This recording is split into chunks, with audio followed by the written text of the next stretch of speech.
Hello and welcome to Empowering Women in Chiropractic, a show brought to you by ChiroSecure.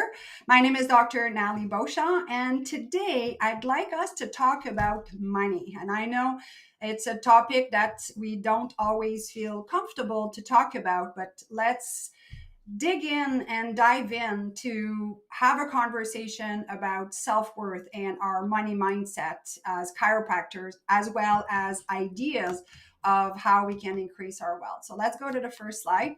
Money confidence, how women chiropractors can build wealth without burning out. And that is the key, to not just add to our to-do list just for the sake of adding to our to-do list, and not have a strategy for success.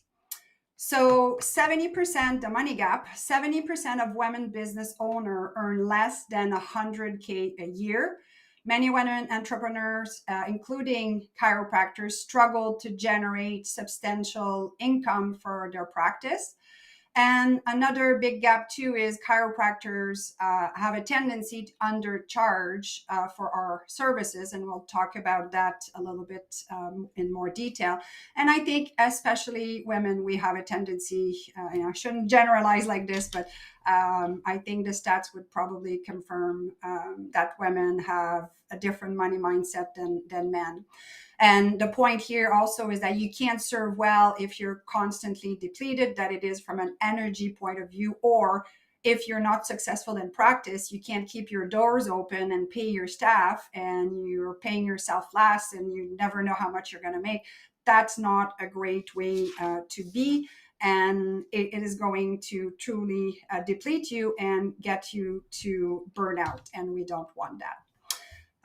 Our money story. I remember, oh gosh, probably 30 years ago, a really good friend of mine brought me to a T. Harv Eker conference in Montreal, all about money mindset. And I remember, I think there was 800 people in the room, if not more. I had never seen a room full of people like this talking about money and wealth and so forth. So that was my kind of first exposure to the fact that we grow up hearing money doesn't grow on trees, and all of those what can be called limited belief. I know Tony Robbins talks about that as well, a lot. And it's kind of easy for us to fall back into those traps. And there's a lot of good resources online to change our mindset, so we feel comfortable and we feel confident of what we are bringing to the equation, and also our worth. So I think it's important that we look at our numbers in the practice, and guilty of it myself. The first few years in practice, I just was going, pedals to the metals, just working as hard as I could, not really paying attention to my numbers because I think I was too scared to look at my numbers. But point being is we can't do this. You need to know your revenue versus your profit, because your practice could make gross $1 million, but if you are spending $1 million, you're not profitable. And I think it's important that when we look at things, we assess that. And then another huge thing is overheads. And let's face it, everything is increasing in cost these days. And it doesn't take long, especially with the subscription. You've got your, I don't know, Jotform or your Vimeo or your CapCut video editing or your 11 Labs, or it doesn't take long for the subscription to add up. And I know myself, every few months now almost, I just sit back with the list of expenses and say, okay, what do we really need? And sometimes I get mad because some stuff I'm not using at all and we're still paying for it. So doing that inventory of your staff hours, and where you're spending your money, that it is your phone line and your advertising. It could be your Facebook ads, your Google ads. So you always have to, it's not so much overhead but more marketing expenses, but you have to look at all of this because it will affect obviously your revenue, and therefore your profit. your take home pay as well. And I mean, there's a whole conversation to be had with this, if you're in Canada versus the States, if you have an LLC versus a corporation and so forth, strategically to pull a certain amount of salary and investing back in your business. That all makes sense from a business point of view. But don't forget to really pay attention to see what you're paying yourself, and is it sufficient enough for you to live your life more than comfortably. Time versus money audit. I think this one is super important with tasks that you used to do, you can do, but goodness, it's not a good use of your time. So it could be, I don't know, bookkeeping. It could be video editing, even though, you kind of like it on the weekend to look, to sit down and work with a video editing platform or so forth. But is it the best use of your time? So I think, again, this is something we need to audit often enough, looking at our to-do list and say, is this a good use of my time? And always asking ourselves, the activities that we do every day, is this moving you forward? So I always look at my day, pick 3 activities that are going to be moving me forward, either at the clinic, on finishing a book, or writing my book. I need to do 3 activities that will bring me towards my goal, as opposed to say, I'm going to do, I don't know, I'm going to paint the bathroom at my clinic. Not good use of my time, even though I would like to do that. So reviewing all of those things, I think, are crucial. And then raising our fee. I think it's important that we look at that often enough as well. Price, perceived value, charge for our knowledge and our expertise. And oftentimes too, if you undercharge someone or for a service, you're going to start resenting giving that service to the person. So we don't want to do that. Charging for outcome and not time. And this is a conversation as a chiropractor I have all the time. People, I'm done my adjustment.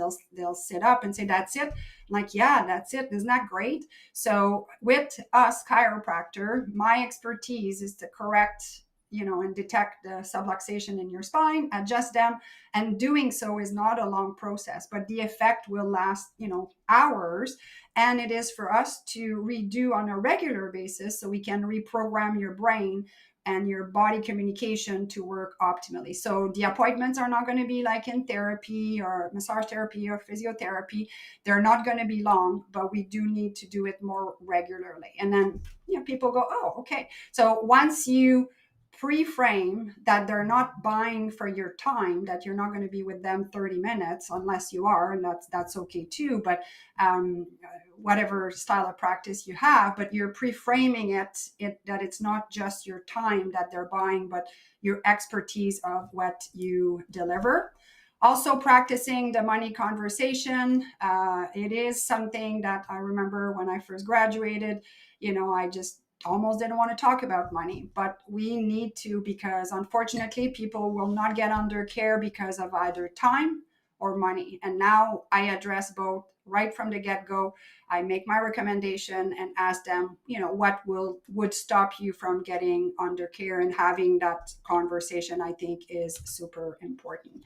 And then kind of a quote here that I think could be a good conversation. I understand that budget is a concern, and my priority is delivering the best care possible. The fee reflects the time, the training, and the outcome that we focus on. And never to say that to discount your care and to make someone feel bad about their financial situation. But I think it's important that we set expectation. And I go always back to the gym. I say to people, if your trainer wants you to go, or you, not even your trainer, you start the gym, if you're going to go once a month, do you think you're going to get a six pack abs? Probably not. Well, we're dealing with the same physiology here, so repetition is important. And then also building wealth beyond the table. I know myself, as I mentioned, I'm a book author. I have digital courses. I just love help. I love sharing things. So it was, it just was a logical thing for me to write a book. It was a logical thing to create digital courses. And especially now, I've created mine a while back, but especially now with the tools that we have and the help of AI to help you craft your course outline and so forth, like it's exponentially easier to do. Affiliate partnership that it is with supplement companies and so forth, books, as I mentioned, speaking as well, to have some speaking engagement. I know that I do a lot of webinars for corporation, which I get paid to deliver, which is awesome. Group program is also something that someone could look into, especially from a lifestyle point of view, and online coaching as well. Again, depends of your where you practice, your scope of practice, the province you're in, the state that you're in. Not giving advice here on what to do or not to do, but those are all things that you can do and deliver. Quick start audit, know your take home pay. This is something that you can maybe, phone up your bookkeeper or have a quick look and just look at your strategy and is it suiting you? Because sometimes the cost of living really increased and you may need more. And what can you strategize to work around that? Raising one price this month. This is kind of a challenge that I'm giving you to look at your fees for your adjustments or any other services in your practice and see if you can raise it. I remember last summer going for a walk and I was listening to a Tony Robbins course or a webinar of something, and he was challenging people to increase their fees. And we have to remember that to increase revenue, we can go at it three ways. You can increase your fees, increase the frequency that patient come in your office. So that's a wellness, plans or care or conversation that you have, that they come in more regularly for their overall health and well-being, or expanding the offering. So is it a different service, a shockwave device, having another massage therapist? What is it that having more access to supplement and kind of evaluation for people to know what supplements they should be taking. So those are the three ways that you can increase your revenue in the practice. And then, as I said, lastly, exploring those new streams of income. So you're allowed to try. I think it's important that we know that we're confident. We give a lot of value to the world with what we do. I know myself, I feel blessed to be a chiropractor, and I know that every day, even though sometimes it's not always rainbows and sunshines of the logistic of the office or whatever might be going on in my life, in my staff's life, or in a patient's life, but we do make a huge impact and we give value. So we are allowed to try.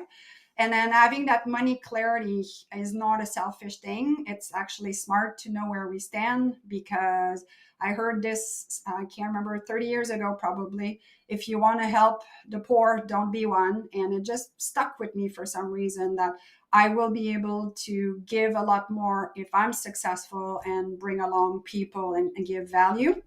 Own your worth, lead with vision, and trust yourself. So hopefully this gave you some insight and just kind of a sit back and reflect on your money mindset, because I'm sure you've heard about that. But have you been sliding into a different mindset? And I know I have to remind myself of that on a regular basis. And again, those three small challenges: to look at your income, to look at, is it time to raise your fee? What's your communication with patient, that you are in integrity with your best recommendation, have a conversation, and connect with the person. Where are they with their time commitment, with their money commitment? And as long as they understand what the health impact is, then we're in fair exchange, that we know we gave them all that we could with our recommendation, and at the end of the day, it's for them to decide on their care. So this was Dr. Natalie Beauchamp for Empowering Women in Chiropractic, a show brought to you by ChiroSecure, which allow us, the doctors that have been in practice for a while, to share some tips and expertise. And sometimes it's just, thinking about certain situation that maybe we put on the back burner, or it hasn't been in our awareness as much, and maybe that it should. So hopefully you enjoyed the show. Thank you.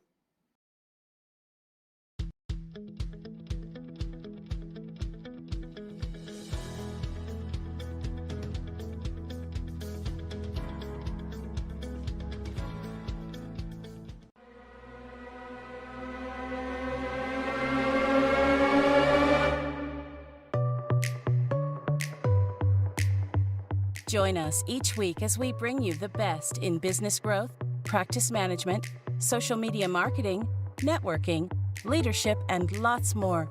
If it's about women in practice and business, you'll hear it here. This has been a ChiroSecure production.